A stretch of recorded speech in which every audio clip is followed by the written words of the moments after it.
Good morning, everybody. Welcome back to online.Scott selections here for Tuesday, November 29th. For again, today's play of the day, quick recap of what happened yesterday. We had a nice winner in the NBA with DeAndre Ayton double-double at minus 125 on FanDuel. Wasn't easy early on, but Ayton picked it up rebounding-wise in the third and fourth quarters as he ended up finishing with a double-double pretty easily. I believe he cashed the bet with around 5-6 minutes left in the fourth quarter, and he cashed it by a couple rebounds. So nice, easy winner there. Look for the winner here on Tuesday. But for today's play today, going to pivot and talk about some hockey. Look at a matchup between the Islanders and the Flyers taking place at around 7:30 p.m. Eastern Time. And for this matchup, we're going to take the Islanders to win in regulation or the Islanders 60-minute line at minus 110 on BetMGM. Time recording of 2:30 a.m.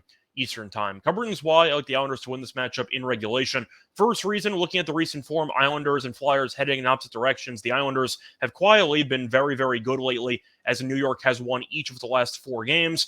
Meanwhile, Philadelphia was expected to tank. They're going into the season, and they were supposed to be the worst team in the league. Then they got off to a decent start, and then after the first week or two, the honeymoon phase was over as the Flyers completely imploded and fell back down in the standings where they belong, because the Flyers have lost each of their last 10 games, and 7 of those 10 losses were in regulation. So the Flyers have been in a full-on tank job, and the Islanders look like one of the stronger teams in the Metropolitan Division.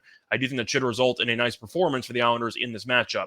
Plus, go through the actual numbers, the Islanders are naturally the much better team at offense and defense. The Islanders are averaging 3.3 goals per game, which ranks 12th in the league. The Flyers, on the other hand, are averaging just 2.4 goals per game, which ranks a dead last. And the Islanders are also allowing just 2.39 goals per game, which ranks third in the league. The Flyers are allowing 3.05 goals per game, which ranks 20th. So these teams aren't even close in terms of offense and defense, and I do think that should translate to a pretty lopsided scoreboard after 60 minutes in this matchup.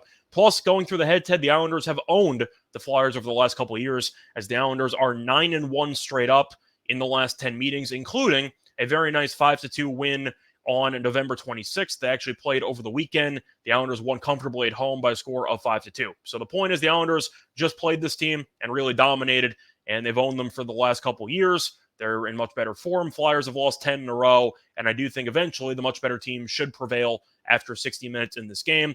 Plus, since they played on Saturday, they both had a couple of days off, which means that Sorokin should be back in net for the Islanders. And not trying to be biased because I'm an Islanders fan, but I think Sorokin is easily a top 5 goalie in the league if you just watch him play. And the Flyers, on the other hand, are kind of just sputtering all over the place, both offensively and defensively. I think Sorokin should perform well, and the Islanders' offense should perform well. And I think this game should probably finish somewhere around 3-1, maybe even 4-2 once again. But I'll play it safe and take them to win in regulation, and I'll try to avoid any potential empty net or hijinks and needing a goal at the end to cash the puck lines. Play that once again here for Tuesday, November 29th, is going to be on the Islanders to win in regulation at minus 110 on BetMGM. Bye, everyone.